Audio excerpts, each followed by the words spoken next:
Halo semua, nama saya Krisna Jadustio Wicaksono, Prodi S1 Pendidikan Geografi kelas 2022B dengan NIM 005.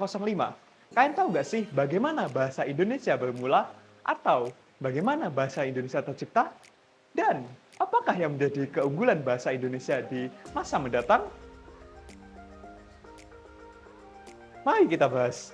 Yang pertama adalah sejarah bahasa Indonesia. Kalian tahu nggak sih bahwa bahasa Indonesia itu merupakan salah satu dialek bahasa Melayu yang mengalami perkembangan. Pada abad 7 yang lalu, Kerajaan Sriwijaya menggunakan bahasa Melayu yang pada saat itu Kerajaan Sriwijaya sendiri memiliki kekuasaan yang luas sehingga bahasa Melayu menyebar ke berbagai tempat di Nusantara. Pada masa awal kolonial Belanda, bahasa Melayu juga digunakan sebagai alat komunikasi perdagangan dengan penduduk Indonesia yang memiliki banyak suku dan bahasa. Pada awal abad ke-20, perpecahan dalam bentuk baku tulisan bahasa Melayu mulai terlihat.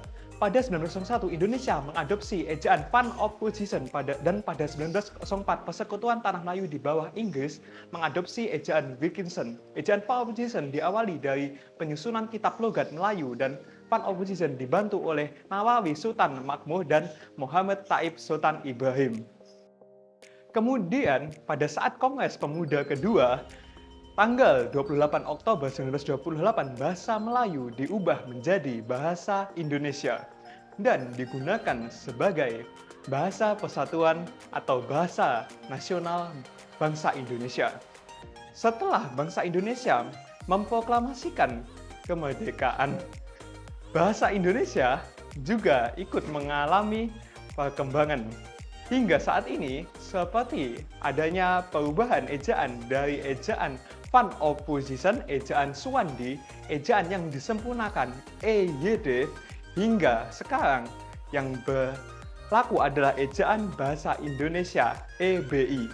Berdasarkan peraturan Menteri Pendidikan dan Kebudayaan Republik Indonesia Nomor 50 Tahun 2015 tentang Pedoman Umum Ejaan Bahasa Indonesia.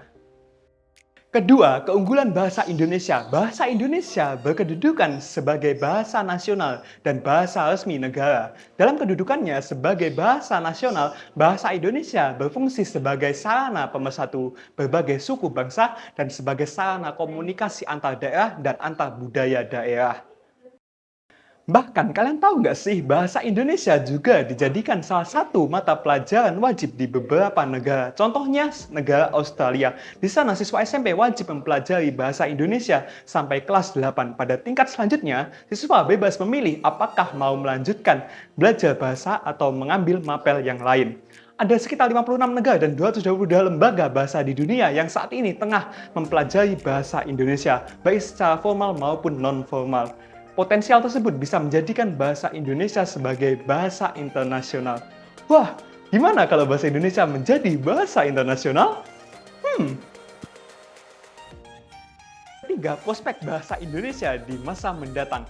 Perlu kalian ketahui bahwa pada saat ini kita mengalami yang namanya globalisasi. Pada era ini perlu peran kita sebagai mahasiswa untuk melestarikan bahasa Indonesia, menggunakan bahasa Indonesia sesuai ejaan yang disempurnakan EYD, yang merupakan salah satu cara untuk melestarikan bahasa Indonesia. Hal ini harus dibarengi dengan diterbitkan buku berbahasa Indonesia yang melewatkan proses editing terhadap isi dari bahasa Indonesia mulai dari majas, peribahasa, perumpamaan, pepatah, dan lain sebagainya.